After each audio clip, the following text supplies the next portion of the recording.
There are mistakes that haunt a man for 30 years, and choices that follow him to his grave. For Bjorn Tide-Bound, a weathered Viking warrior in his 50s, that burden was the death of his blood brother during a terrible winter voyage. One moment of survival instinct cost him his honor, his family, and his place in the village he called home. Now he's returned to those same storm-battered shores, driven by dreams and whispers of strange lights beneath the waves. When he dives into the icy North Sea and pulls up an ancient chest from the ocean floor, what he discovers inside changes everything he believed about that night. The chest holds no gold or silver, but something far more valuable and dangerous. Inside are carved runes and his brother's final message, written in the old tongue. But will this discovery bring him the peace he searched for, or awaken something that should have stayed buried beneath the waves? Before we jump back in, tell us where you're tuning in from. And if this story touches you, make sure you're subscribed, because tomorrow I've saved something extra special for you. The salt wind carried memories along with the scent of seaweed and fish as Bjorn Tide-Bound approached the village of Saltvik for the first time in 30 winters. His weathered hands gripped the leather straps of his travel pack, knuckles white, beneath wind-burned skin that bore the scars of countless battles across foreign shores. At 53, he moved with the careful deliberation of a man whose body had endured more than its share of punishment. Yet his broad shoulders still carried the shadow of the formidable warrior he had once been. The village spread before him, like a collection of weathered bones scattered along the rocky coastline. Turf-roofed houses huddled together against the eternal wind, their stone foundations blackened by decades of salt spray and storm. Smoke rose from countless hearths, carrying the familiar smells of cooking fish and burning peat that transported him back to his youth with startling clarity. This place had changed little since his exile began, the same harbor where dragon-prowed longships once gathered for raids. The same wooden pier where he had said goodbye to his family, believing he would return as a hero children played among. The fishing nets stretched between wooden posts, their laughter bright against the gray morning sky. They stopped their games to stare at the stranger walking among them, sensing something different about this grizzled man whose pale blue eyes held depths of experience that seemed almost ancient. Their mothers called them closer, instinctively protective, though none yet recognized the exile who had once been their village's most promising young warrior. Bjorn's calloused fingers found the worn leather pouch at his belt, feeling the weight of the memory stone within a fragment of runestone carved with his name and that of Eric Bloodhand, his sworn brother, his closest friend, his greatest failure. The stone was all he had left of their bond, polished smooth by 30 years of desperate handling during the darkest moments of his exile. The harbor master, a stout man named Thorvald, whose beard had gone completely white since Bjorn's departure, squinted against the morning sun as he approached.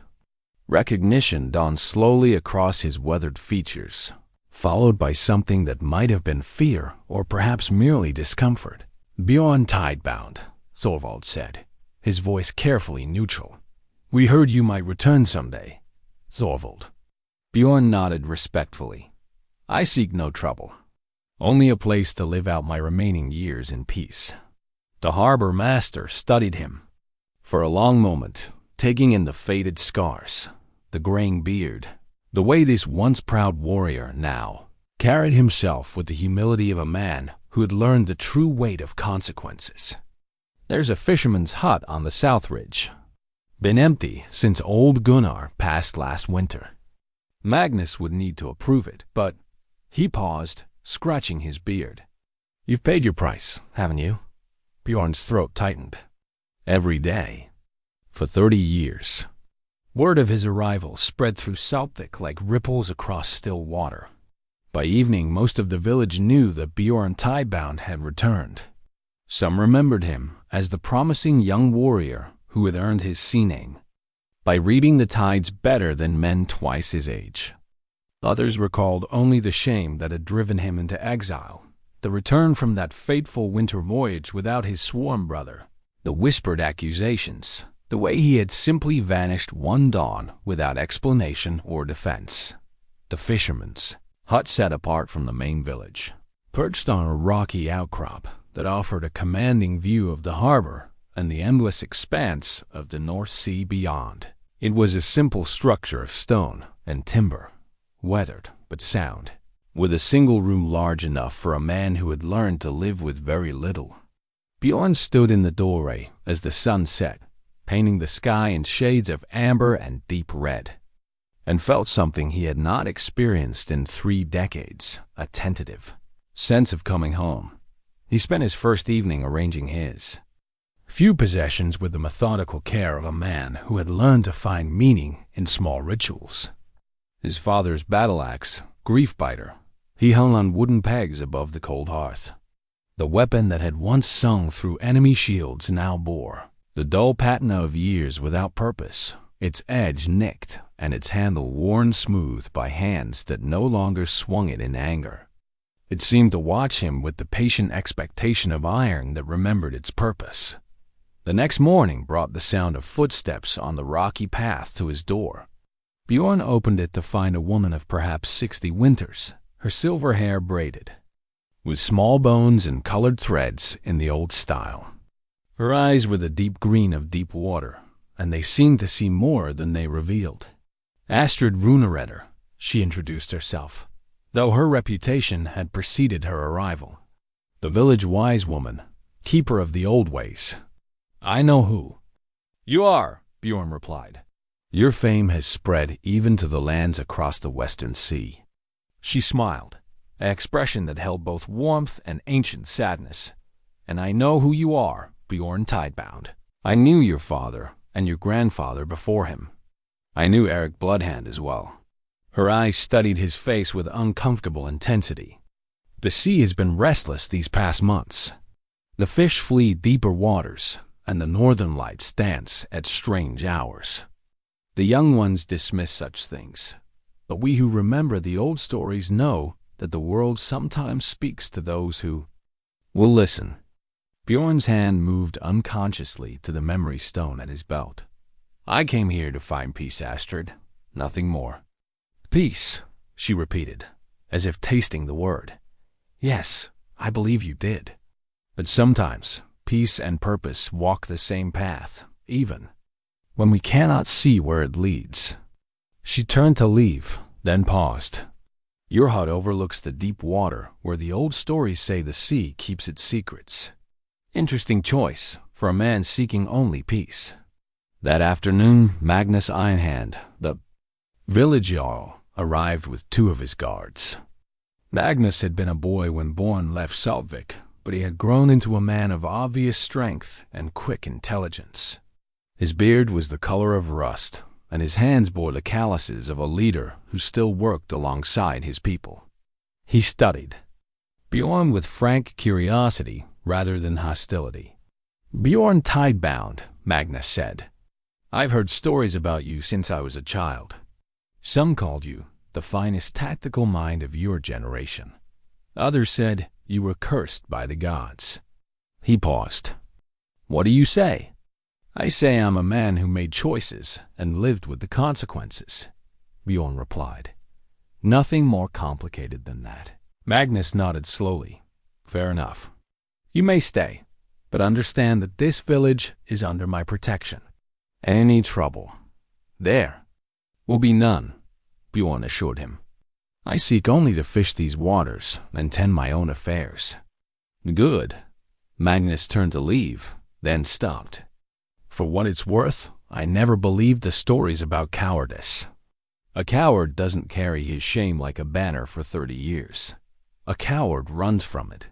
As the weeks passed, Bjorn settled into a rhythm that felt both foreign and familiar.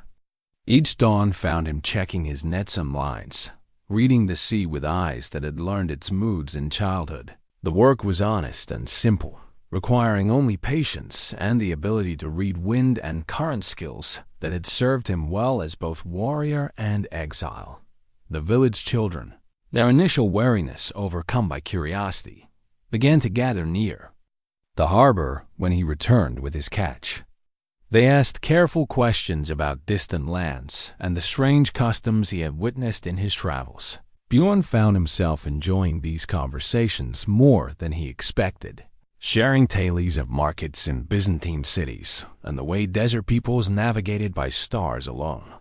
One boy in particular caught his attention, Olaf Strongarm, barely 16, but already showing the promise of a natural leader. The lad had his grandfather's eyes and his father's stubborn courage, but more than that, he possessed an eager intelligence that reminded Bjorn painfully of Eric in their youth. Olaf asked the kinds of questions that showed he understood. Difference between glory and wisdom, between reputation and honor. Did you truly sail beyond the edge of the known world? Olaf asked one evening as Bjorn mended nets by lamplight. Several times, Bjorn replied, though each time the world proved larger than we had imagined. Were you afraid? Bjorn considered the question seriously. Any man who sails unknown waters without fear is either lying or foolish. Fear keeps you alive, boy. It's what you do with that fear that matters. Olaf nodded thoughtfully. My father says you were the greatest navigator in the northern seas. Your father is kind, but navigation is more than reading stars and currents. It's about understanding that every choice has consequences that ripple outward like stones cast in still water. Bjorn's fingers paused in their work. Sometimes those ripples reach farther than we can see. The boy seemed to sense the weight behind those words and asked no more questions that evening dawned as autumn deepened toward winter. Bjorn found himself walking the shoreline more frequently, drawn by dreams he could not quite remember and a restlessness that seemed to come from the sea itself. The water had indeed grown strange and unusually warm for the season, with peculiar currents that defied his understanding. Fish that should have been plentiful were scarce, and those they caught seemed skittish, as if fleeing from something deeper in the ocean's embrace. On nights when the moon was dark, he sometimes glimpsed lights beneath the waves, not the cold phosphorescence he knew from countless voyages, but something warmer, more purposeful. The lights seemed to pulse with a rhythm that matched his own heartbeat, calling to him in a language older than words.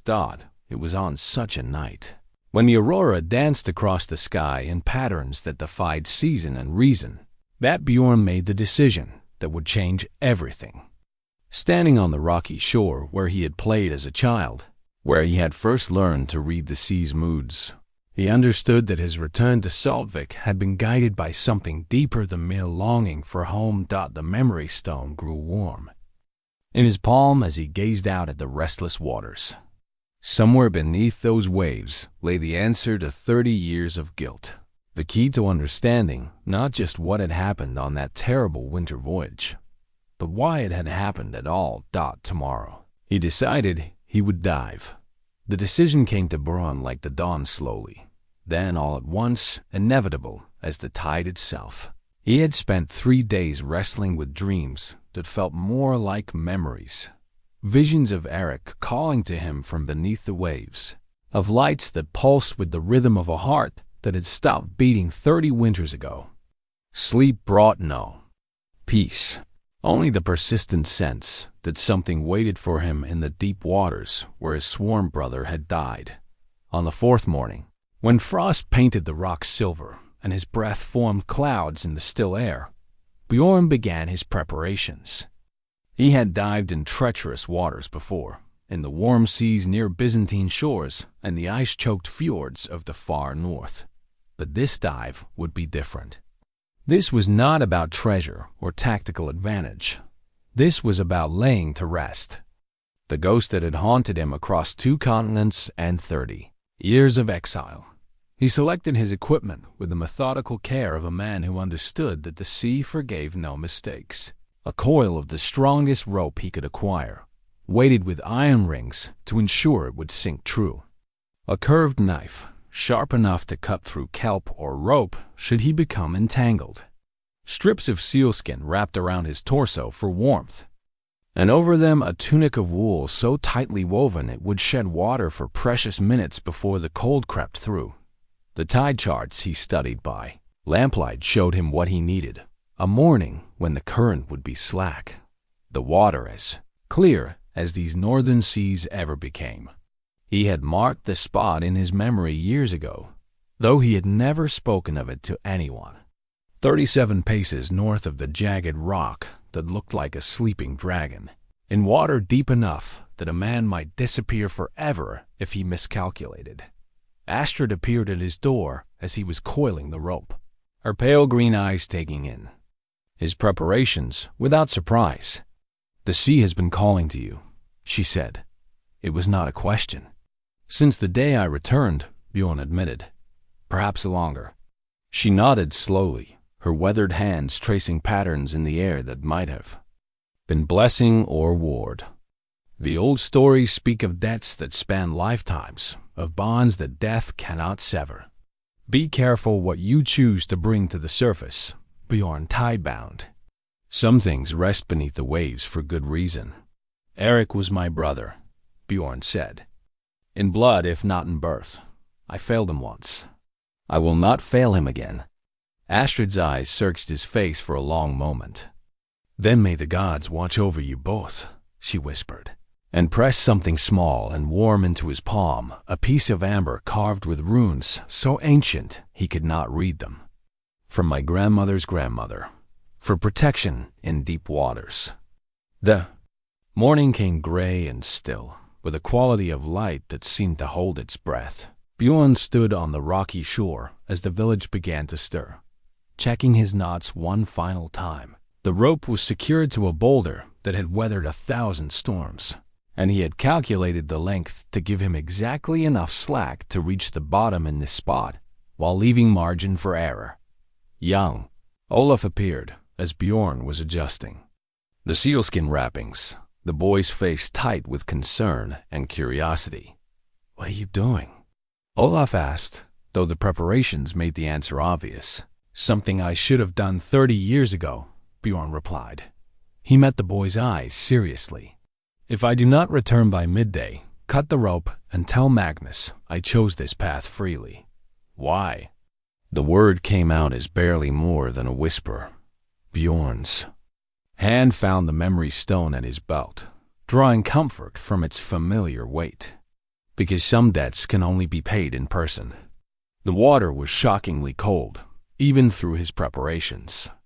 Bjorn forced his breathing to remain steady as he waded deeper, feeling the familiar embrace of the sea around his legs, then his waist, then his chest. At chin deep, he stopped and filled his lungs completely, holding the air until his body adapted to its buoyancy. Then he dove. The world above disappeared into a distant shimmer of light. As Bjorn descended along his guide rope, the pressure built in his ears, but he had learned long ago to accept such discomfort as the price of passage into the sea's domain. Schools of small fish scattered before him like living clouds, and strands of kelp waved in the gentle current. Like the hair of sleeping giants. 20 feet. 30. The light grew dim and green, filtering down through water that held the accumulated chill of countless Arctic winters. His lungs began to ache with the familiar burn of held breath, but he pressed deeper. 40 feet. 50. The bottom was still invisible below him, lost in shadowy depths that seemed to swallow light itself. At 60 feet. His searching fingers found it. The chest lay wedged between two moss-covered boulders, so encrusted with barnacles and marine growth that it looked like part of the seafloor itself. But Bjorn's hands, guided by 30 years of dreams, recognized the shape immediately. The curved lid, the iron reinforcements, the particular proportions that marked it as the personal sea chest of a Viking warrior, Eric's chest. The one that had gone down with their ship in the storm that changed everything. Bjorn's lungs screamed for air as he worked to free the chest from its rocky prison. Barnacles sliced his fingers, and his movements grew clumsy as the cold sapped. His strength, the determination born of 3 decades of guilt, drove him onward. The chest was heavier than he remembered, waterlogged and weighted with the accumulated debris of years. But finally it came free. The ascent was a nightmare of burning lungs and failing strength. The chest seemed determined to drag him back to the depths, and twice he nearly let go, nearly chose the easy surrender of drowning over the agony of hauling his burden to the surface. But each time, the memory of Eric's face kept his fingers locked around the rope dot. He broke the surface, gasping and choking, salt water streaming from his beard as he fought to keep both himself and the chest afloat. The shore seemed impossibly distant, and his muscles trembled with exhaustion. But somehow he found the strength to swim the final yards to where the rocks offered purchase. Olaf was there to help drag him from the water, the boy's eyes wide with a mixture of relief and awe as they hauled the barnacle-encrusted chest onto dry land. Other villagers had gathered, drawn by the boy's excitement or perhaps by some instinct that told them momentous events were unfolding on their shore. Bjorn knelt beside the chest, his hands shaking from more than cold as he studied the corroded iron lock that had held for 30 years beneath the waves. The metal was so degraded that it crumbled at his touch, as if it had only been waiting for his return to surrender its secrets. The lid opened with a groan of protesting hinges. No gold gleamed within, no silver arm rings or precious weapons. Instead, wrapped in what had once been oiled leather, but was now merely a sodden mass of decay, lay objects that spoke of a life rather than a treasure hoard. A bone comb carved with Eric's initials, a small eating knife with a handle of carved walrus ivory, a silver arm ring that Bjorn recognized as the one Eric had worn since his first successful raid. But at the center of it all, wrapped in multiple layers of protective material that had somehow survived the decades underwater, lay something that made Bjorn's breath catch in his throat. A runestone, no larger than a man's palm, carved from some dark stone that seemed to drink the morning light. But this was no ordinary piece of carved rock. As Bjorn lifted it from its resting place, the stone began to pulse with a faint inner light, like the glow of banked coals beneath ash.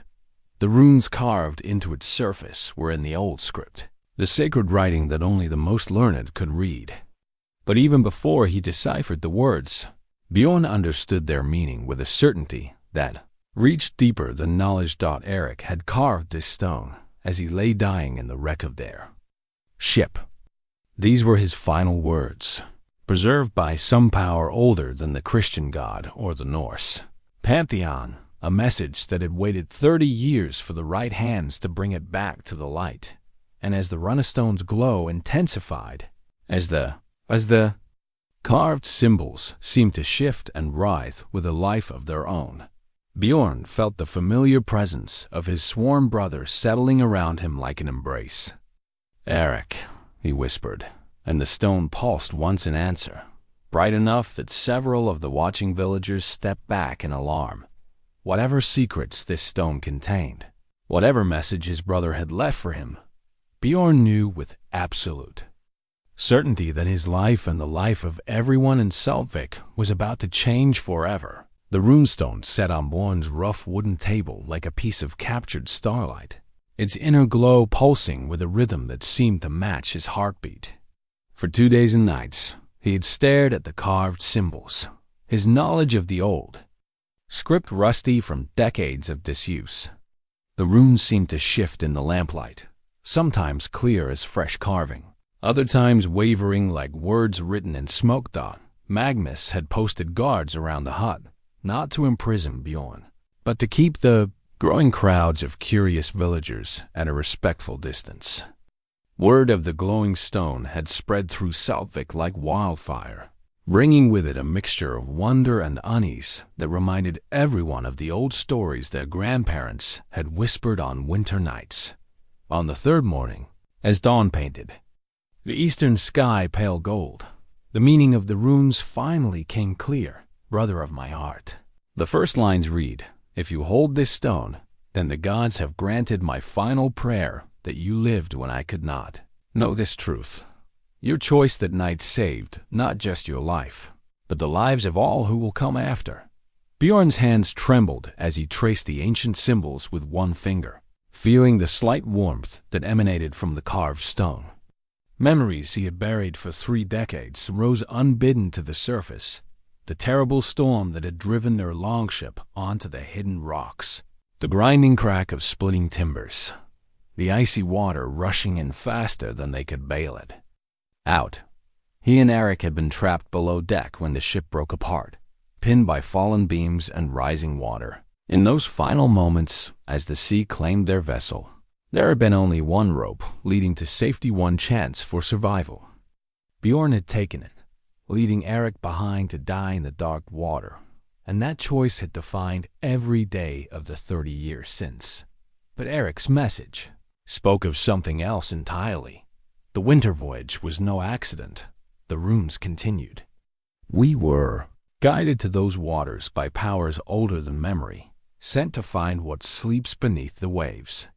You think you abandoned me, but you carried out the god's design.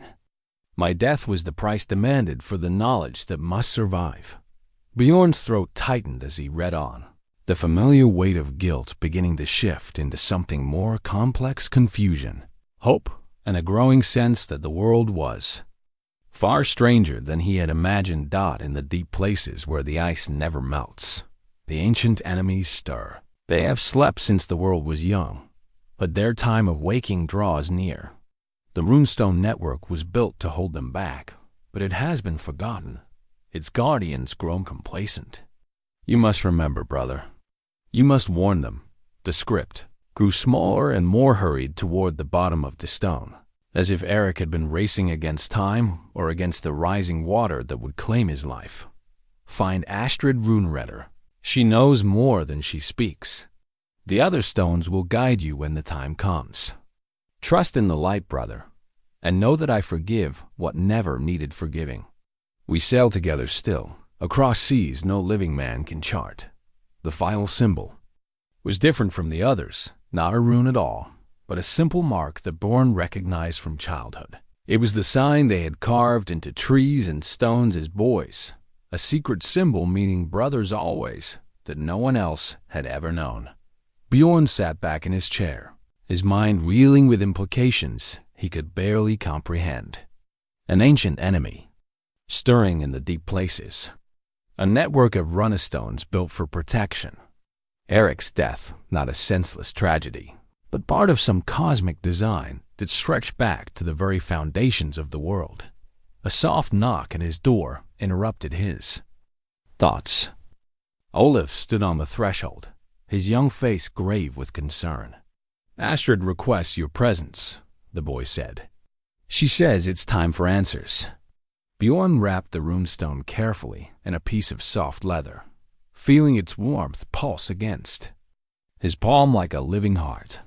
Whatever truths awaited him, he sensed they would change not just his understanding of the past, but his vision of the future as well. Astrid's dwelling sat at the heart of Saltvik, an ancient structure of stone and timber that seemed to have grown from the earth itself. The walls were carved with protective runes and hung with bundles of dried herbs that filled the air with the sense of summer meadows and distant mountains. When Bjorn entered, he found her seated beside a small fire, her pale green eyes reflecting its light like still water. Show me, she said without preamble. Bjorn unwrapped the runestone and placed it on the wooden table between them. Its glow immediately intensified in her presence, casting dancing shadows on the carved walls and making the protective runes seem to writhe with life. Astrid leaned forward, her weathered hands hovering over the stone without quite touching it. Ah, she breathed. So it begins again. You knew, Bjorn said. It was not a question. I hoped it would not be in my lifetime, she replied. But the signs have been growing stronger these past months. The restless sea, the fish fleeing to us. Deep water, the aurora dancing its strange hours. The old enemy stirs, as they have stirred before in the ages of the world.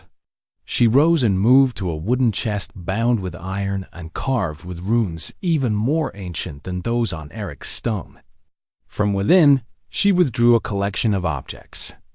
That made Bjorn's breath catch fragments of runestone, each pulsing with the same gentle light as Eric's message, each telling part of a story that stretched back to the very dawn of human memory. Your people were not the first to settle these shores, Astrid said, arranging the fragments in a complex pattern on the table. Long before the first longships touched these beaches, others came from the sea, not men, but something older and far more dangerous. They ruled the northern waters when the world was young and ice covered half the earth. The runestone fragments formed a rough circle around Eric's stone, their combined light growing stronger as she spoke. They were driven back to the deep places by the first wielders of runecraft, sealed beneath layers of ice and stone and powerful bindings. But seals can weaken, bindings can fray, and ice, no matter how ancient, can melt. Bjorn studied the pattern of stones, beginning to understand their significance. The network Eric mentioned, it's a prison. More than a prison, Astrid corrected. A warning system. A call to arms when the ancient barriers begin to fail. For generations, my family has kept the old knowledge, waiting for the day when it would be needed again. Her eyes met his across the table. That day has come? As if responding to her words, all the runestone fragments pulsed in unison, their light flaring bright enough to cast hard shadows against the walls. In that moment of brilliance, Bjorn thought he heard something, a sound like distant thunder, or perhaps the groaning of ice under pressure. "What must I do?" he asked. Astrid's smile was sad but proud. What Eric died to make possible. What you were born to complete. She gestured to the glowing stones. You must help us wake the network before our ancient enemies break free. You must become what your brother always knew you were destined to be. Not just a navigator of earthly seas, but a guardian of the boundaries between worlds. The runestone in Bjorn's hand pulsed once more, and for just a moment, he could have sworn he felt Eric's presence beside him, not as a ghost or memory, but as a brother standing ready to face whatever darkness rose from the depths. Outside, the wind began to rise, carrying with it the scent of distant ice and the promise of storms to come. The fragment of Eric's wooden shield arrived in Bjorn's hands like a whisper from the grave. Astrid had found it wrapped in sealskin at the bottom of her ancestral chest, preserved by the same mysterious forces that had kept the runestones intact through centuries of waiting. The wood was dark with age but solid still and carved into its surface were protective runes that had begun to glow with the same gentle light as Eric's message stone. He made this the night before your final voyage, Astrid explained, her fingers tracing the carved symbols with reverent care. A shield fragment blessed with the old protections, meant to guard against enemies that steel alone could not touch. Your brother knew more about your destiny than even you realized. Bjorn held the shield piece carefully, feeling its weight both physical and spiritual. The runes seemed to pulse in rhythm with his heartbeat, and when he closed his eyes, he could almost see Eric working by lamplight, his strong hands guiding the carving knife with the precision of a man who understood that lives might depend on his craftsmanship. Over the following days, as autumn deepened toward the harsh embrace of winter, Bjorn threw himself into deciphering the growing collection of runestone fragments that Astrid had gathered. Each piece told part of a larger story, warnings and instructions left by ancient guardians who had faced this threat before. The picture they painted was both magnificent and terrifying. Long ago, when the ice sheets stretched far south and the world was younger, beings of immense power had ruled the northern seas. They were creatures of living ice and malevolent intelligence, served by legions of frozen dead who knew neither pain nor mercy. The first human settlements along these coasts had been their feeding grounds, entire villages disappearing in single nights, leaving behind only ice-covered bones and the echo of inhuman laughter on the wind. But humanity had not been defenseless. The early rune masters had discovered ways to channel the very forces of creation itself. binding their protective magic into stones that could hold back the ancient enemy. A great network had been built, dozens of standing stones placed at precise locations along the coast, each one a link in a chain of power that stretched from the furthest reaches of Norway down to the Danish peninsulas. For generations, the network had held. The Ice Kings had been driven back to the deepest trenches of the Arctic Ocean, sealed beneath barriers of stone and spell that grew stronger with each passing year. The Guardians who maintained the system passed their knowledge down through bloodlines chosen for their strength of will and depth of understanding. But time had a way of dulling even the sharpest memories. As centuries passed and the immediate threat faded, the network's guardians grew complacent. Some stones were forgotten, their locations lost to shifting politics and changing borders. Others were damaged by weather or war, their protective power slowly bleeding away like blood from untended wounds. "The old enemy is patient," Astrid explained as they worked by lamplight, cross-referencing fragments of ancient maps with the cryptic prophecies carved into the runestones. "They can wait centuries for the barriers to weaken, measuring time in geological ages rather than human lifespans. But when they sense opportunity, they act with terrible swiftness." Young Olaf had become their unofficial assistant, his quick mind grasping the complex relationships between the various runestone fragments faster than men twice his age. The boy had a natural affinity for the old script, as if the ancient knowledge recognized something in his blood that called to it. "Look here," Olaf said one evening, pointing to a series of symbols on a particularly well-preserved fragment. "This stone mentions the return of the Tide Reader, and the one who carries his brother's blessing. That could mean you, couldn't it?" Bjorn studied the runes carefully, his knowledge of the ancient language growing stronger with each passing day. The symbols seemed clearer now, as if proximity to Eric's message stone was awakening abilities he had never known he possessed. "Perhaps," he said carefully, "the prophecies are tricky things. They often mean something quite different from what we expect." That night, as Bjorn walked the shoreline in the pale moonlight, he began to notice changes in the familiar landscape of his childhood. The tide pools that should have been teeming with small crabs and sea anemones were strangely empty, their dark water reflecting the stars like obsidian mirrors. The kelp beds that normally swayed in the gentle current hung motionless, as if the sea itself was holding its breath. Most disturbing of all were the sounds, or rather the absence of them. The constant background chorus of seabirds had faded to almost nothing, and even the eternal whisper of waves against stone seemed muted, as if something vast and patient was listening from the depths. Magnus found him there as the first hints of dawn touched the eastern horizon, the Jarl's face grave with concerns that went beyond the normal worries of village leadership. "The fishing crews are reporting strange things," Magnus said without preamble. "Nets coming up empty from waters that should be rich with cod. Temperature readings that make no sense. Some areas warmer than they should be, others so cold they're starting to ice over despite the season." Bjorn nodded, having expected such reports. "It's beginning," he said simply. "This network that Astrid speaks of, how long do we have?" "I don't know," Bjorn admitted. "The signs are accelerating faster than the old records suggest they should. Either our enemy has grown stronger during their imprisonment, or the barriers are weaker than we hoped." Magnus was quiet for a long moment, studying the restless waters that had sustained his people for countless generations. "What will you need from us?" The question carried the weight of absolute trust, and Bjorn felt the familiar stirring of the leadership instincts he had suppressed for 30 years. "Time, first of all. Time to understand what we're facing and prepare accordingly.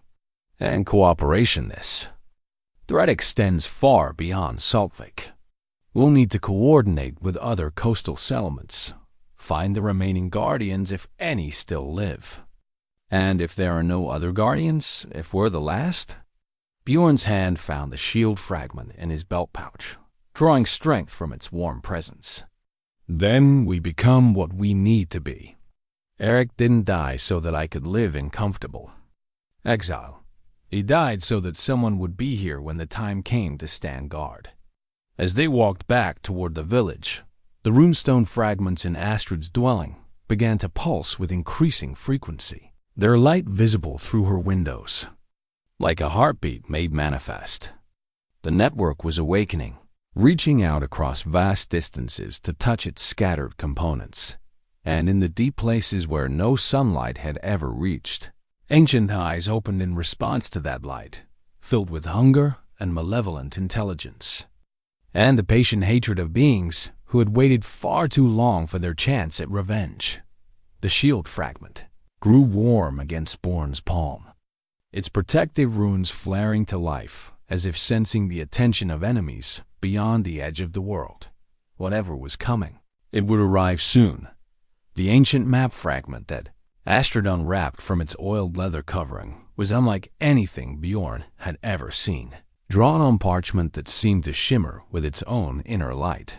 It showed the coastline of the northern seas with a detail and accuracy that surpassed even the finest charts of his sailing days. But more than geography, it revealed the hidden architecture of the runestone network, dozens of points of light, connected by lines of power that formed a vast protective ward stretching from the Arctic Circle to the Baltic shores. "This is the original design," Astrid said, her voice hushed with reverence. "Created by the first Guardians when they built the barriers that have protected our people for millennia. Each mark represents a Guardian stone, each line a connection of shared power." Bjorn studied the map intently, his navigator's eye taking in the complex patterns that governed the network's structure. It was like looking at the bones of some vast creature, or perhaps the blueprint for a fortress that spanned half the known world. But even his untrained understanding could see the problems. Too many of the light points had gone dark. Their connecting lines faded to barely visible threads. "How many stones remain active?" he asked. Astrid's finger traced the coastline, counting the remaining points of light with the methodical care of a woman who had made this calculation many times before. Perhaps a third of the original network, maybe less. "The pattern is broken in so many places that I'm amazed it's held this long." Young Olaf, who had been studying the map from over Bjorn's shoulder, pointed to a cluster of dark points along the northern reaches of the chart. "What happens when too many connections are lost?" "The network fails," Astrid replied simply. "The barriers collapse, and our ancient enemies break free to reclaim the world they once ruled." That afternoon brought the first concrete sign that their preparations were not merely academic exercises. A fishing crew returning from the deep waters brought reports of ships on the horizon, but ships unlike any they had ever seen. The vessels appeared to be made of ice itself, their sails glowing with the same pale light as the aurora, and they moved against the wind with a grace that defied natural law. Magnus assembled the village council immediately, his face grim as he heard the fishermen's accounts repeated with growing detail and mounting fear. "How many ships?" he asked. "7 that we could count clearly," replied Thoric the keen-eyed, the most reliable of the fishing captains. "But there might have been more behind them, hidden in the ice fog that seemed to follow their passage." Bjorn felt a chill that had nothing to do with the autumn air. 7 ships was not an invasion force. It was a scouting party, sent ahead to assess the strength of the defenses they would face. The real enemy would come later, in numbers that would darken the horizon. "How long before they reach our waters?" Magnus asked. Thoric considered the question carefully. "At their current pace, perhaps 3 days. Maybe 4 if the wind shifts in our favor." Magnus nodded grimly and turned to Bjorn. "You said we would need time. It seems time is a luxury we no longer possess." That evening, as the village buzzed with preparation and barely controlled fear, Bjorn climbed to the highest point of the coastal cliffs to study the northern horizon. The ice ships were visible now even to his aging eyes, their otherworldly glow creating false dawn along the edge of the world. They moved with the measured pace of predators who knew their prey had nowhere to run. Olaf joined him there, the young man's face set with the kind of determined resolve that Bjorn remembered from his own youth. "Will you teach me to fight?" Olaf asked. Bjorn studied the boy, no longer truly a boy, but a young man whose courage was being tested by circumstances beyond his control or choosing. "Fighting is only part of what we face. These enemies cannot be defeated by sword and shield alone." "Then teach me what I need to know," Olaf insisted. "I won't stand idle while my home is threatened." Over the next 2 days, Bjorn found himself drawn back into the role he had abandoned 30 years ago. Not just a warrior, but a war leader whose decisions would determine the fate of everyone he had grown to care about. The village's defenses were pitiful by any reasonable standard. A few dozen able-bodied fighters armed with fishing spears and wood axes, protected by nothing more than determination and the blessing of the old gods. But as he walked among them, teaching the basics of shield wall tactics and the proper way to hold a blade, Bjorn began to see something that gave him hope. These were not professional warriors, but they were fighting for their homes, their families, their very way of life. That kind of motivation could make even farmers and fishermen into formidable opponents. The runestone fragments had begun to resonate more strongly as the ice ships approached, their combined light creating a dome of protective energy around the village that was visible even in daylight. Astrid worked tirelessly to strengthen the ward, calling upon lore that reached back to the very foundations of human civilization. "The old protections are responding," she reported, as they gathered for what might be their final council of war. "But they're designed to work as part of the greater network. Alone, Saltvik's defenses won't hold against a determined assault." Magnus leaned forward, his weathered hands flat on the oak table that had served his family for 3 generations. "Then we make them pay dearly for whatever they take. If we're to fall, we'll fall like Vikings, with weapons in our hands and our enemy's blood on our blades." Murmurs of agreement echoed around the table, but Bjorn found himself studying the ancient map fragment with growing intensity. There was something about the network's pattern that nagged at his tactical mind, a strategy hidden within the seemingly random placement of the guardian stones. "What if we don't have to stand alone?" he said suddenly. All eyes turned to him. Astrid leaned forward with interest. "What do you mean?" Bjorn traced one of the power lines on the map, following its path to a cluster of stones perhaps 50 miles up the coast. The network was designed to share power between its component parts.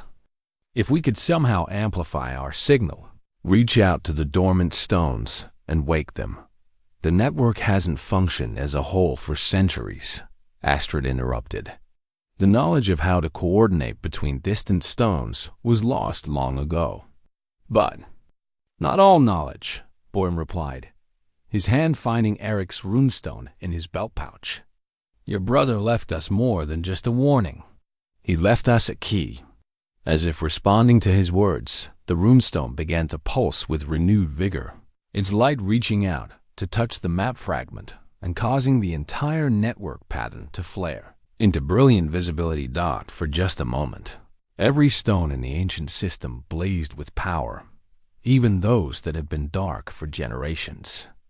Lines of force stretched across vast distances, forming a web of protection that had once made these shores impregnable. Then the vision faded, leaving them with the memory of what had been and the faint hope of what might be again. 3 days, Bjorn said quietly.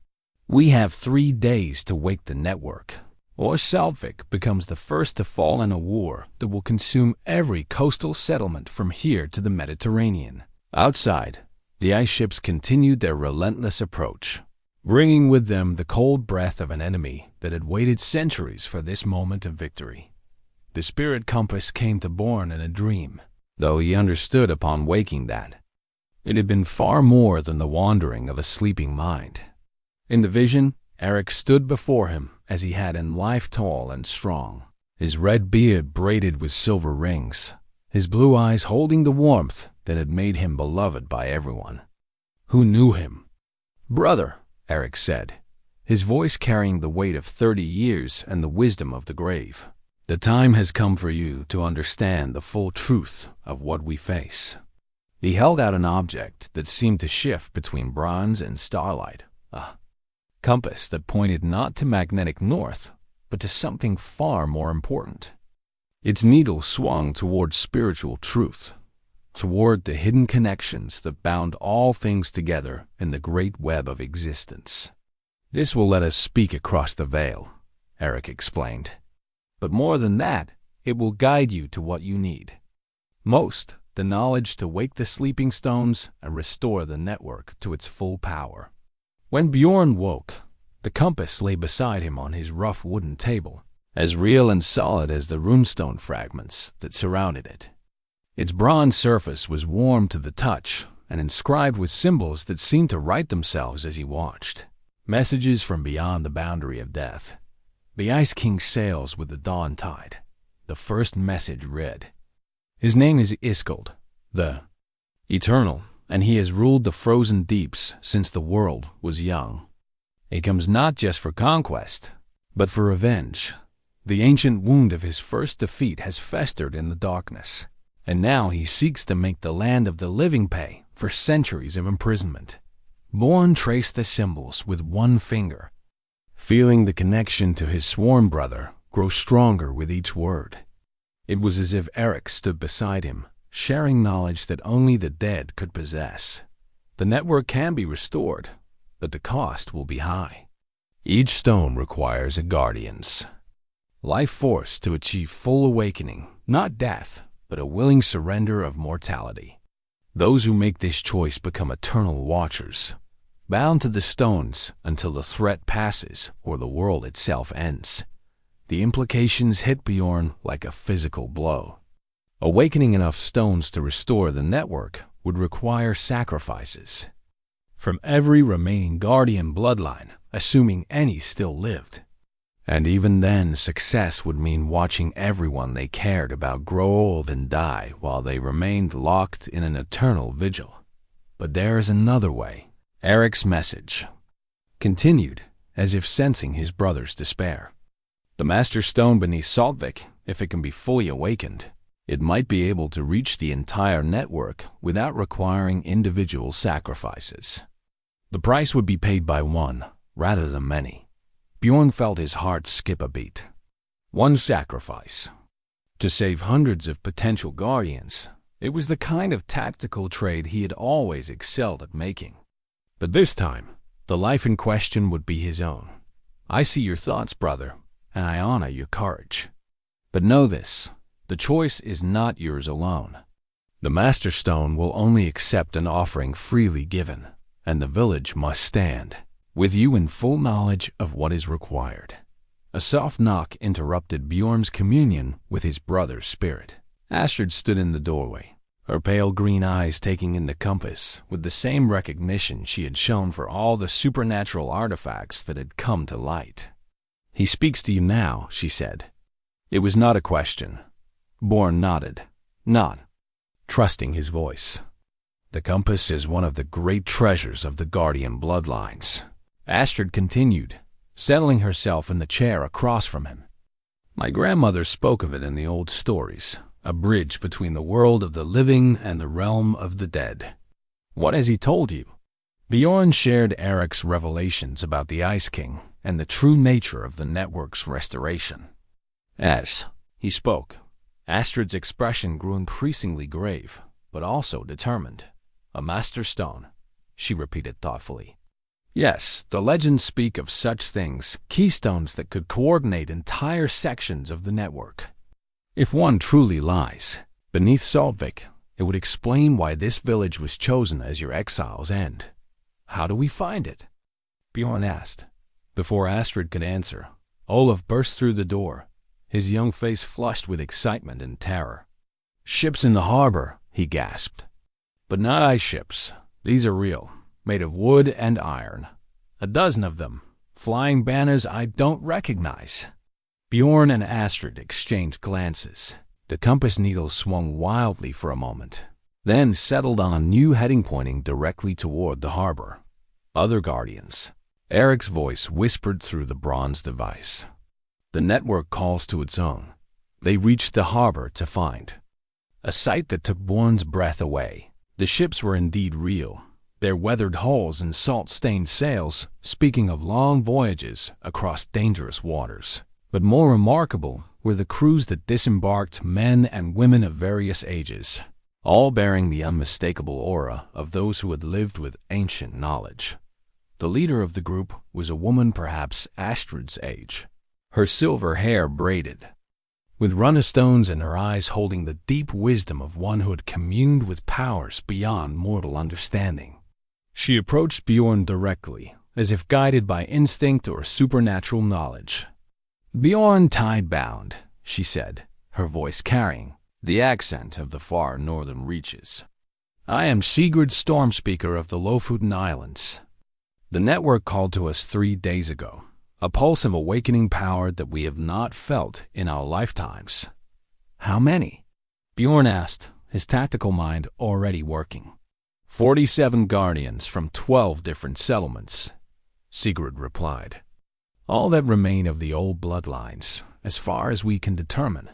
We came as soon as we felt the calling."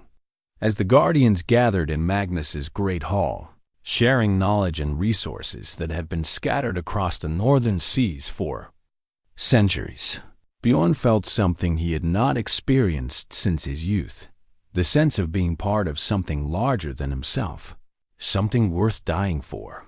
But it was the compass's final message of the day that truly took his breath away. "The Master Stone lies beneath the village, but it is not sleeping," Eric's spirit revealed. "It has been waiting for the right moment, the right guardian, the right sacrifice to unlock its full power. Tomorrow's dawn will bring the ice king to our shores. The stone must be awakened before his feet touch our soil, or all will be lost." Outside, the northern lights danced across the sky in patterns that defied nature, and in the distance, the glow of approaching ice ships grew brighter with each passing hour. The final battle for the ancient network was about to begin. The discovery began with Olaf's sharp eyes and a fisherman's knowledge of how the tide should behave. As the gathered guardians prepared for the coming assault, the young man had been checking the foundation stones of Magnus's great hall for structural weaknesses that might compromise their defenses. What he found instead changed everything they thought they knew about Saltvik's humble history. "The stones don't match," Olaf said, his voice tight with excitement and fear. "The foundation stones, they're not local granite. They're something else entirely, and they're warm to the touch." Bjorn followed the young man to the rear of the great hall, where centuries of accumulated earth and debris had built up against the building's base. But when they began to dig, guided by the compass's increasingly agitated needle, they uncovered not random foundation stones, but carved megaliths arranged in a perfect circle.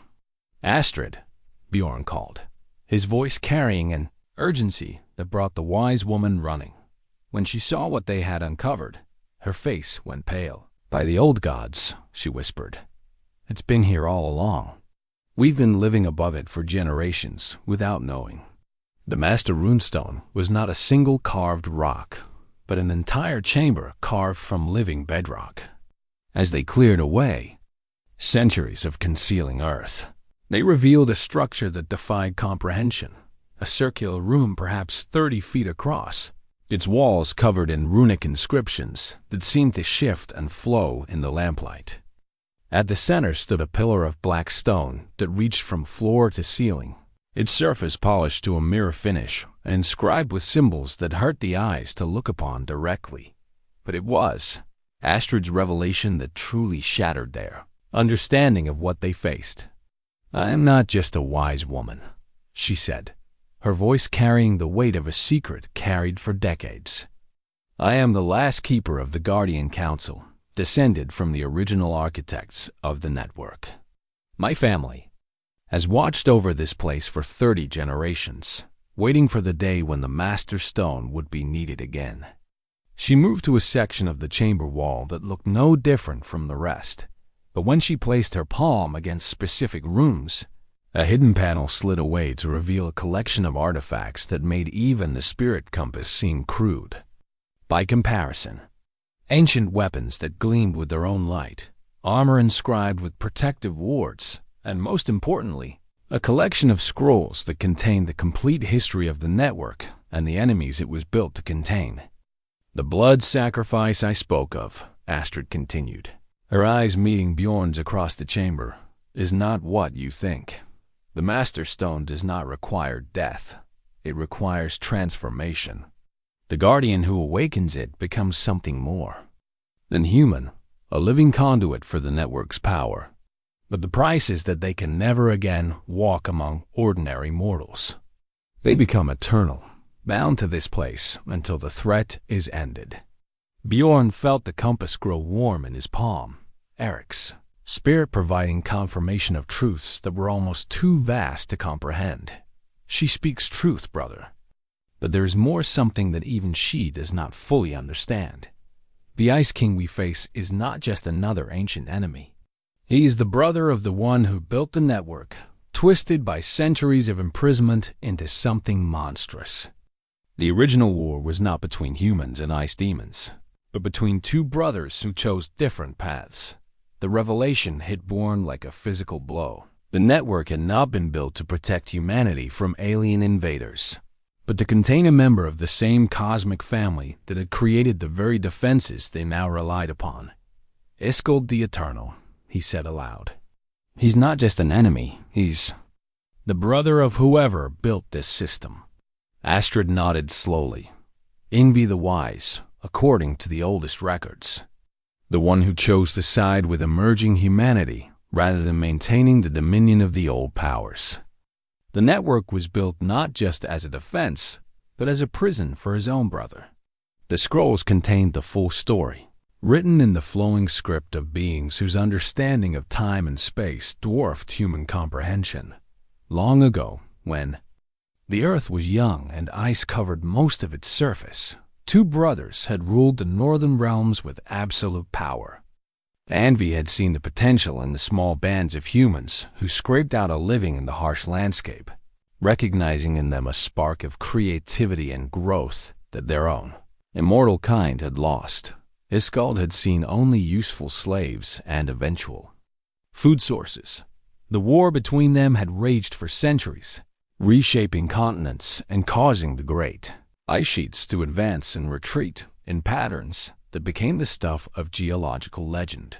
In the end, Yngvi's alliance with humanity had proven stronger than Iskold's raw power. But victory had come at a terrible cost, the near extinction of both brothers' original race, and the necessity of creating the network to contain Iskold's surviving followers. Yngvi died in the final battle, Astrid read from the ancient text, but his consciousness was bound into the network itself, making him its eternal guardian. Every stone in the system carries a fragment of his awareness, his knowledge, his sacrifice. Magnus, who had remained silent throughout these revelations, finally spoke. "What does this mean for us? How do we fight the brother of a god?" It was Sigrid Stormspeaker who answered, her voice carrying the authority of one who had spent a lifetime preparing for this moment. "We don't fight him as mortals. We join with Yngvi's spirit, become part of the network ourselves, and face Iskold as equals rather than insects to be crushed." The compass in Bjorn's hand pulsed with sudden warmth, Eric's spirit adding his voice to the gathering wisdom. "The 47 guardians who answered the call are more than warriors, brother. They are the descendants of the original human allies, their bloodlines carrying fragments of Yngvi's power. Together, with the Master Stone as a focus, they can restore the network to its full strength, but only if they have a leader who can coordinate their efforts." Bjorn looked around the ancient chamber at the faces of men and women who had traveled across dangerous seas on the strength of a mystical calling, ready to sacrifice everything for people and places they had never seen.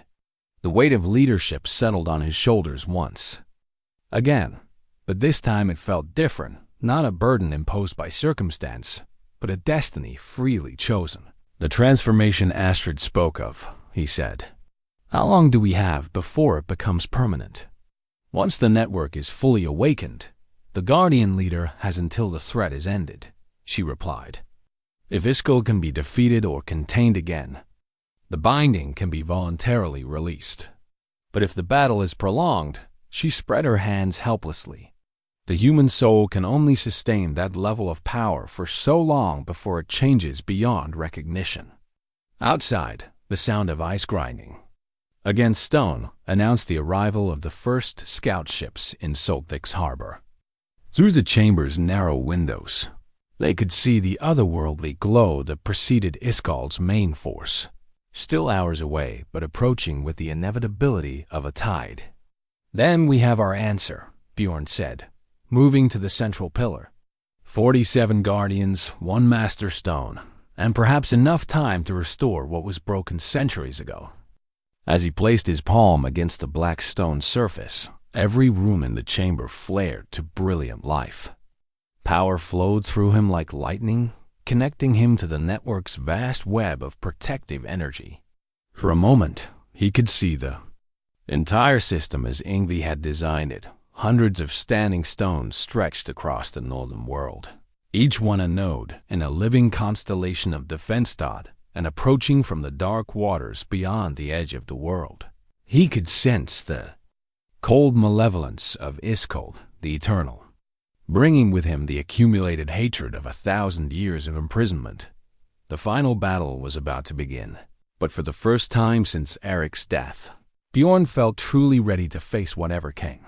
The blood chalice of the ancestors emerged from Astrid's deepest vaults like a piece of captured starlight, its surface carved from meteoric stone that had fallen from the heavens in the earliest days of human memory. Along its rim, etched in script so ancient that even Astrid had to consult her oldest scrolls to read it, ran the names of every guardian who had ever given their life force to maintain the network's power. Each name represents a willing sacrifice, Astrid explained as she placed the chalice on the Master Stone's altar with reverent care. Men and women who chose to become something more than mortal in order to protect those they loved. If you proceed with the awakening ritual, Bjorn Tide-Bound, your name will join this honored company.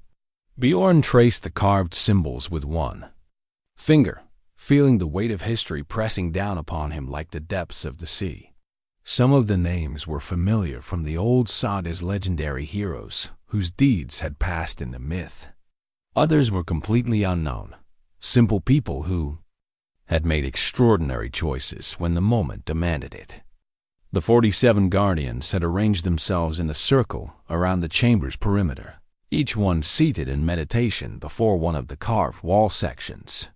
As the ritual preparation continued, Bjorn could feel their combined spiritual energy beginning to resonate with the Master Stone's dormant power.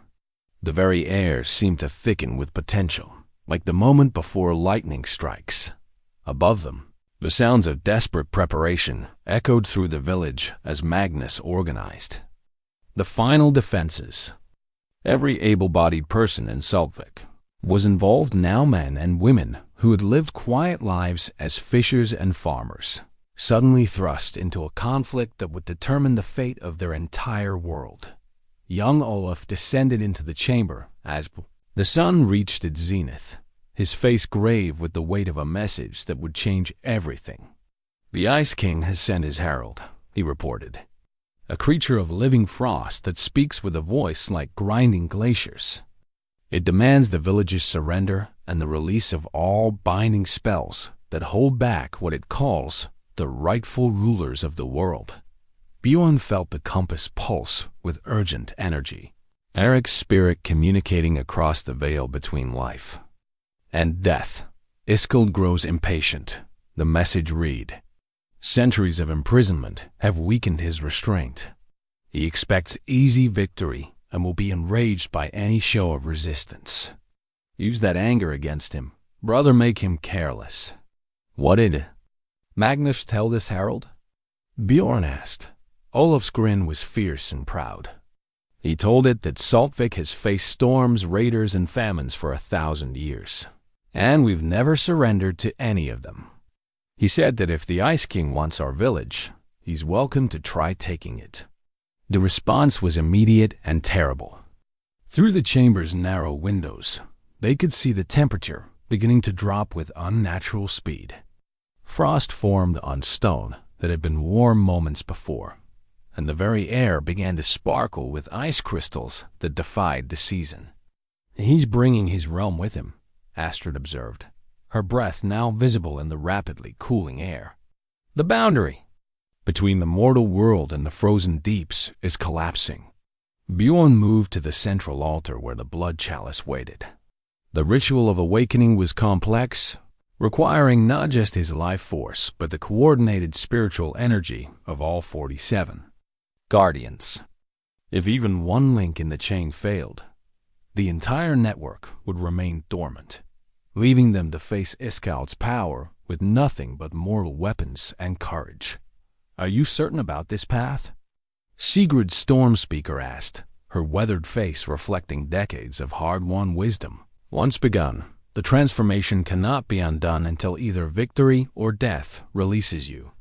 Bjorn thought of the 30 years he had spent in exile, carrying the weight of what he believed was Eric's needless death. He thought of the guilt that had driven him across oceans and continents, always searching for some way to make amends for choices that could never be undone.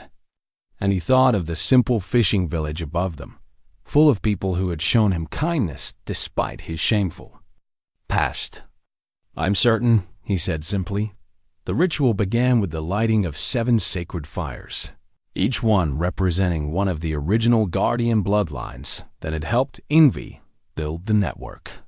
As the flames caught and began to burn with colors that had no names in any mortal language, the Master Stone's surface began to show the first faint traceries of awakening power. Bjorn took his place before the altar, the blood chalice cool and smooth in his hands. The ritual required him to cut his palm and let his blood flow into the cup while speaking the words of binding that would connect his life force to the network's vast web of protective energy. But before he could make the cut, Magnus appeared.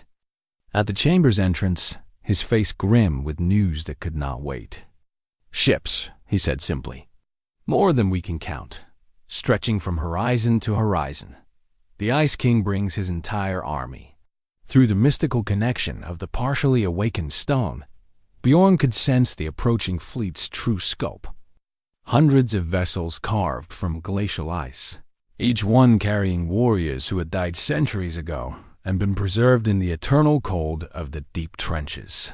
Behind them came creatures of living frost and shadow, beings that had never been human at all, but served Iskald out of loyalty or fear. At the center of it all, on a ship that dwarfed all others, rode Iskald the Eternal himself, a figure of terrible beauty and implacable will, his form shifting between ice and starlight, his eyes holding the cold fire of stars dying in the void.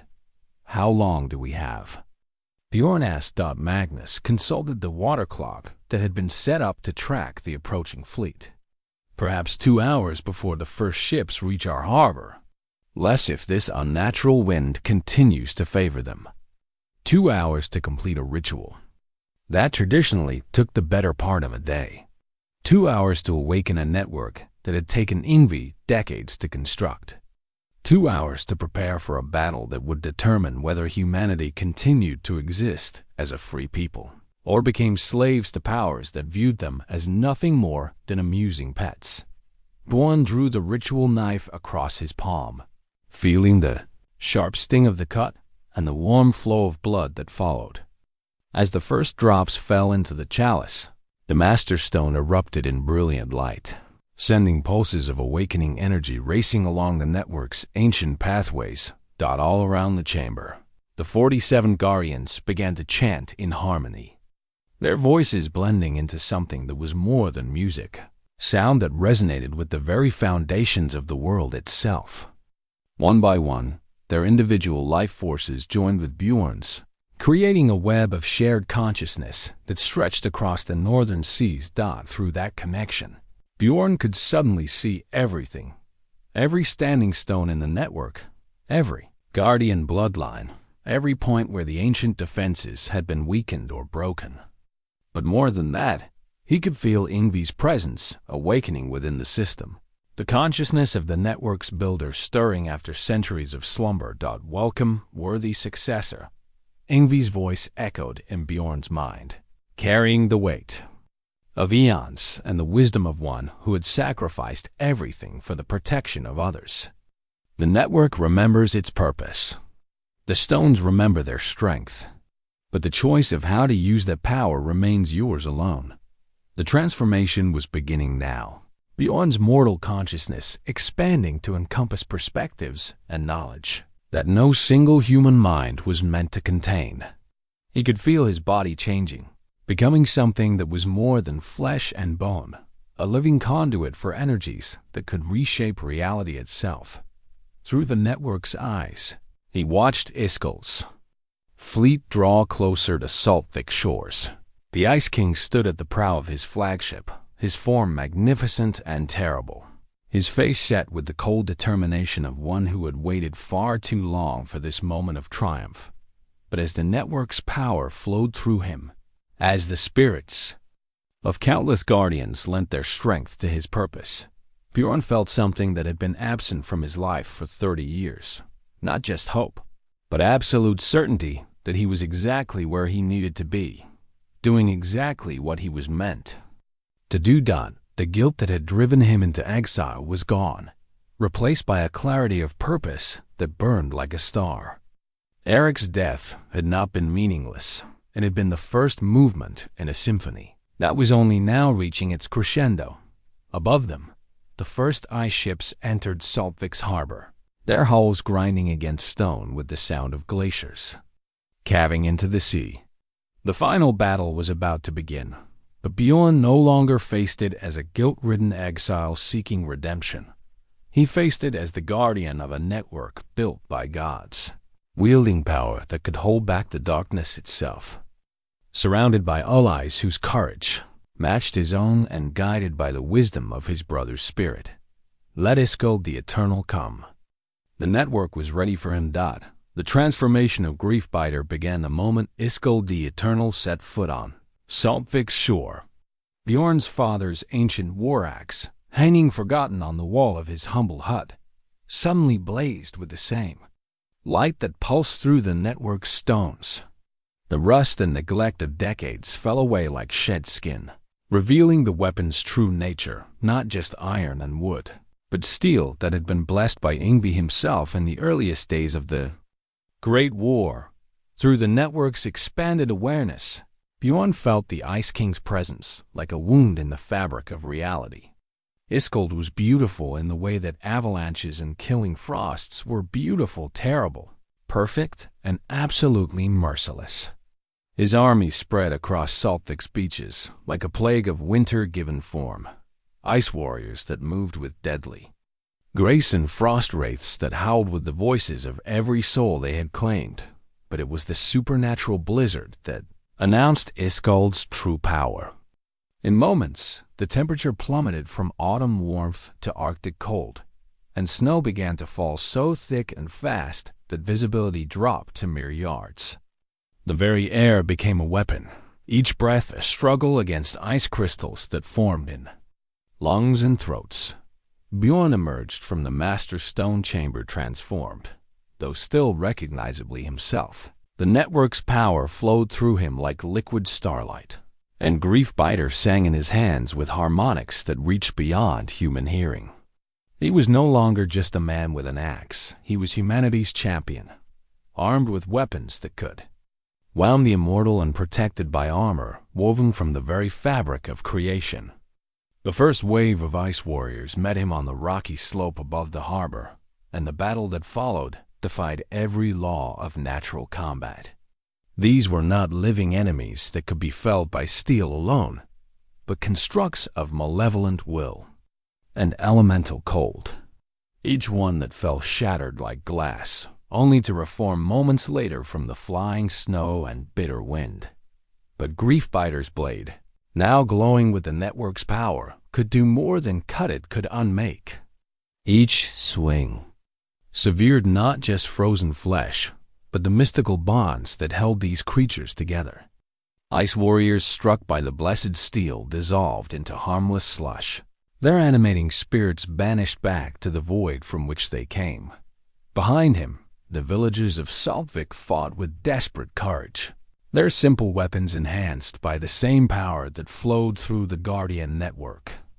Olaf wielded a fishing spear that blazed like a torch, its point seeking the weak spots in enemy armor with uncanny accuracy. Magnus swung his grandfather's sword with the strength of 3 men, each blow accompanied by flashes of protective light. But it was the arrival of Eric's spirit that truly turned the tide of the initial assault. Bjorn's sworn brother materialized from the swirling snow like a figure from legend, his form translucent but solid enough to wield weapons that cut between the physical and spiritual realms. Together, the 2 brothers fought as they had in life each, anticipating the other's moves, covering weaknesses, and striking with perfect coordination. Just like old times, Eric laughed, his ghostly blade taking the head from a frost wraith that had been circling behind Bjorn's guard. Better than old times, Bjorn replied, Griefbiter carving a line of destruction through a cluster of ice warriors. This time we know what we're fighting for. The battle raged across Saltvik's narrow streets and stone buildings, each exchange of blows sending shockwaves through both the physical and mystical realms. But gradually, inevitably, Iskald's overwhelming numbers began to tell. For every enemy they destroyed, 3 more took its place, and the supernatural cold was sapping the strength of even the network-enhanced defenders. It was then that the Master Stone's true power revealed itself. As the battle reached its most desperate point, with ice warriors pressing the defenders back toward the great hall, beams of brilliant light erupted from the chamber beneath. The light struck the ancient runestones scattered throughout the village, and each stone in turn began to pulse with awakening power. Suddenly, the 47 guardians were no longer just meditating figures in an underground chamber. They were active participants in the battle, their spiritual forms manifesting wherever the fight was most fierce. Sigrid's Stormspeaker appeared in the harbor, her ghostly hands weaving barriers of solid air that turned aside ice spears and frozen death. Other guardians materialized on rooftops and in doorways, their presence turning each defensive position into a fortress that could not be taken. But even this surge of power was not enough to drive back Iskald's army entirely. The Ice King himself had not yet entered the battle, content to let his servants test the defender's strength while he observed from his flagship. Through the network's mystical awareness, Bjorn could sense his ancient enemy's growing amusement. Iskald viewed this resistance as nothing more than an entertaining prelude to inevitable victory. The realization hit Bjorn like a physical blow. They were not fighting to win. They were fighting to prove themselves worthy opponents. Iskald wanted a battle, not a slaughter, because victory without struggle would not satisfy his need for revenge against the brother who had defeated him so long ago. And that meant the real fight had not even begun yet. The crown of the Ice King was revealed in all its terrible glory when Iskald finally stepped ashore, his massive form causing the very stones beneath his feet to crack and glaze with permanent ice. The crown was not merely a symbol of authority, but a weapon of cosmic power, a circlet of crystallized starlight and frozen time that had been forged in the earliest days of creation, when the boundaries between elements were still fluid. As Iskald approached through the swirling blizzard, his crown pulsing with malevolent energy, the lesser ice warriors parted before him like waves before a ship's prow. This was their true master, the force that had shaped them from the raw material of eternal winter, and bound them to his will through chains of ice and fury. Bjorn felt the network's power surge within him as he prepared for single combat that would determine the fate of every living soul on the northern seas.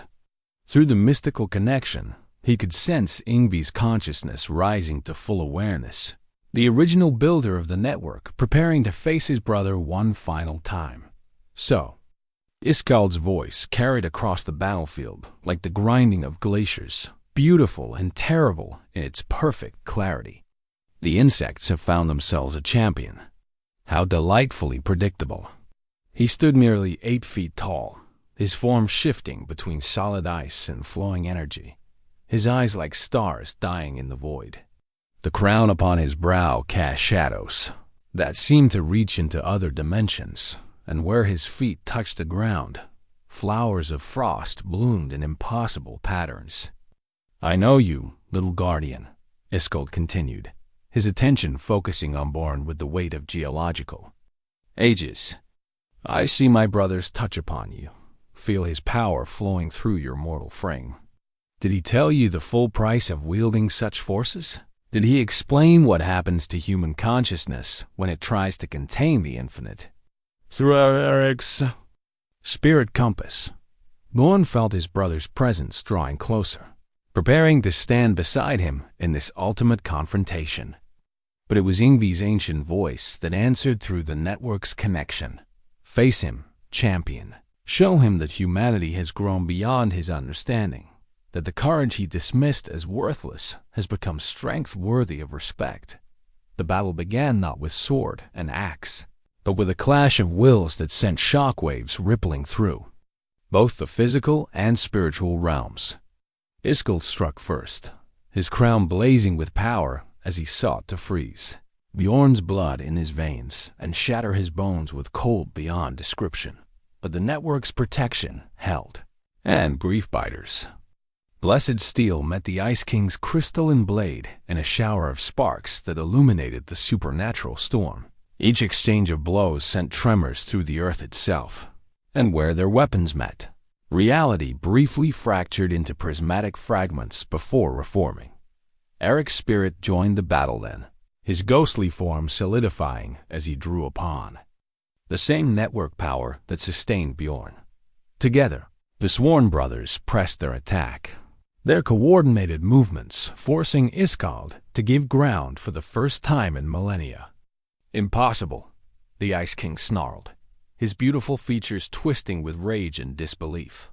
"You are nothing, insects, mayflies who live and die in moments."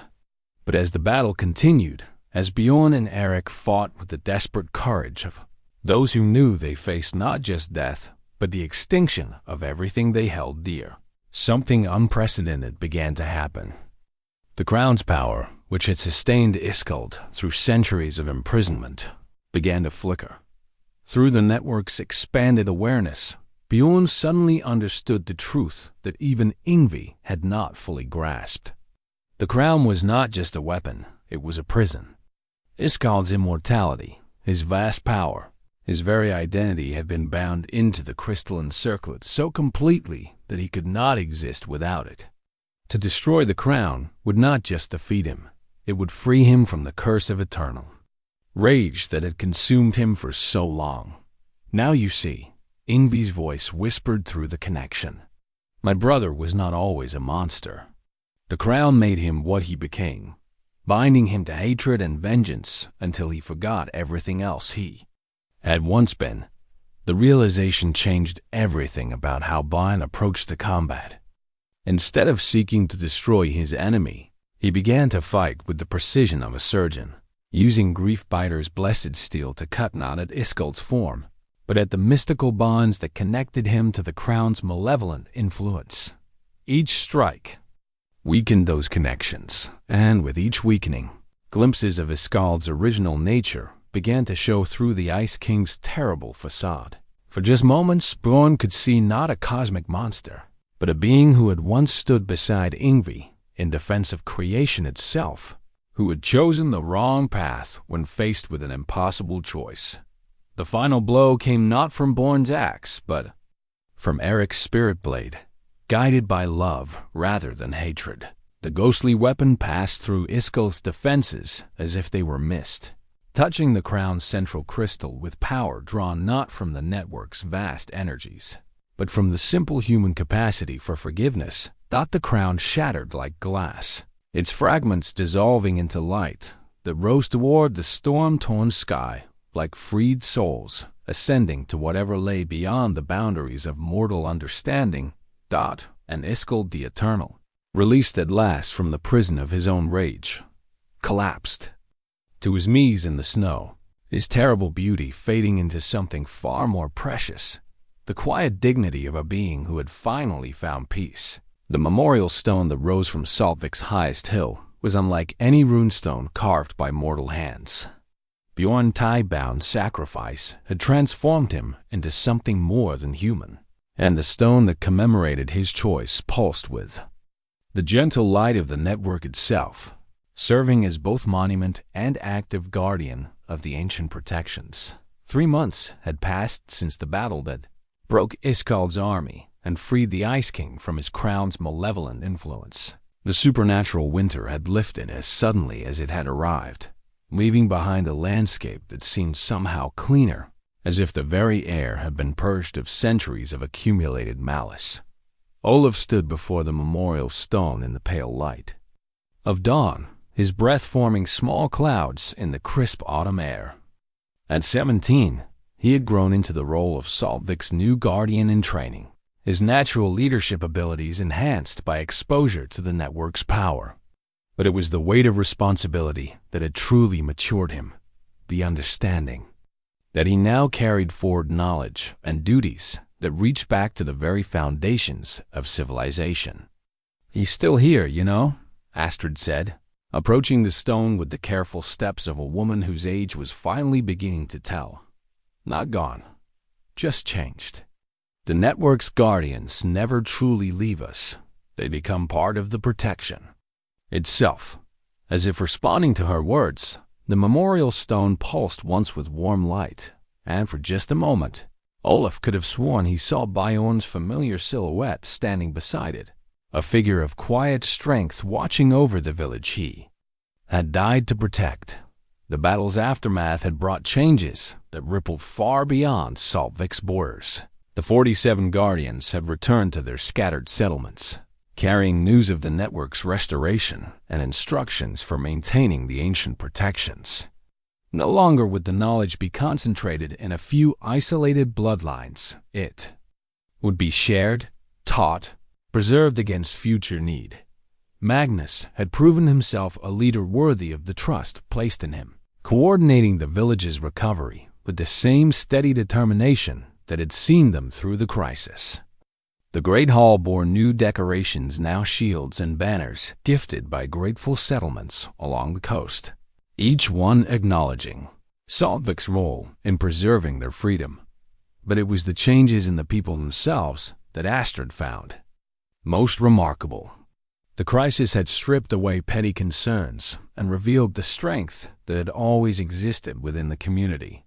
Fishermen had fought like heroes, farmers had shown the tactical thinking of veteran warriors, and children had displayed courage that would have been remarkable in adults. "The network chose well," she murmured, her weathered hand resting on the memorial stone's warm surface. Bjorn understood that true guardianship isn't about power, it's about service. About being willing to stand between those you love and whatever threatens them.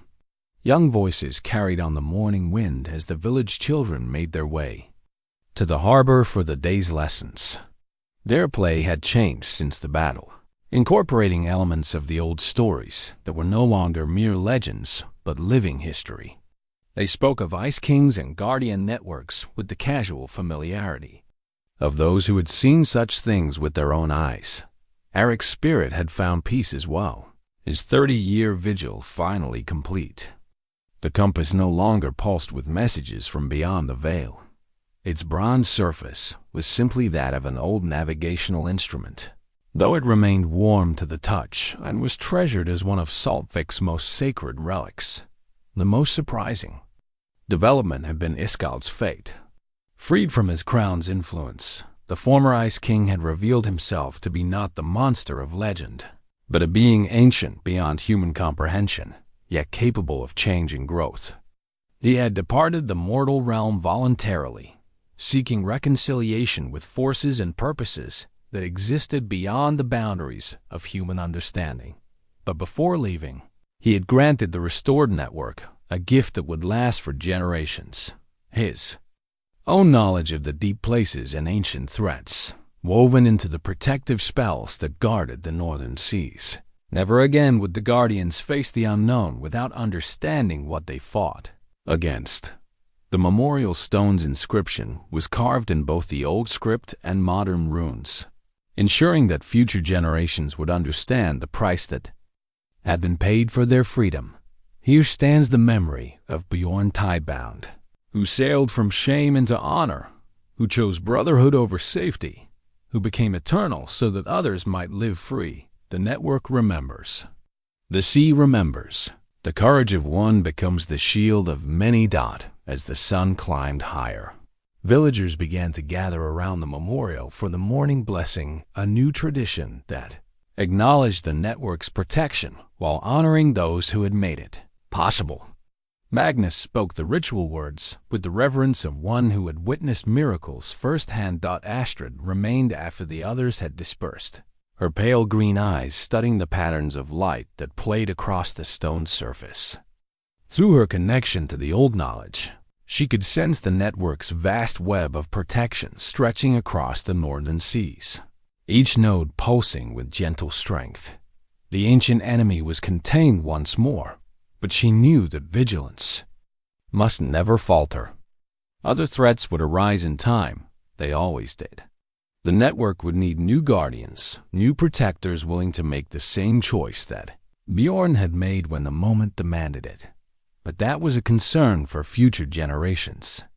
For now, it was enough to stand in the morning light and feel the way of safety, to know that children could play on these beaches without fear, that fishermen could sail the deep waters without worrying about monsters from the abyss. The memorial stone pulsed once more, and in that gentle light, Astrid could see them all, Bjorn and Eric, standing together as they had in life, their brotherhood transcending death itself. Around them, the spirits of countless guardians maintained their eternal watch, ensuring that the peace they had died to protect would endure. The sea stretched endlessly to the horizon, no longer a source of terror but a pathway to wonder, protected by those who had chosen to become more than human so that humanity itself might survive and prosper. In Selvik, at least, the old stories had found their proper ending, not in conquest or glory, but in the quiet satisfaction of duty fulfilled and love preserved across the generations.